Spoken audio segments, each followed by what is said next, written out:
बना के दिल में अपना घर बना ले। नजरिया मिलते दिलवा धक धक करे, तोहरे मुस्की पे मनवा फिसलत रहे। सपना में भी तोहरे चेहरा, मनवा तोहरे नावे धड़कत रहे। चुनरी के रंगवा मन भा गई, पायल के सुरिया दिल छू गई।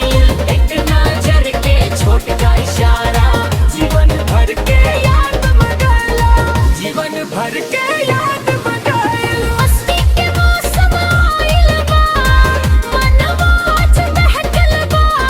तोहरे प्यार के मीठा रंगमा सगरी जीवन रल गइल बा। नजरिया मिलते दिलवा धक धक करे, तोहरे मुस्की पे मनवा फिसलत रहे।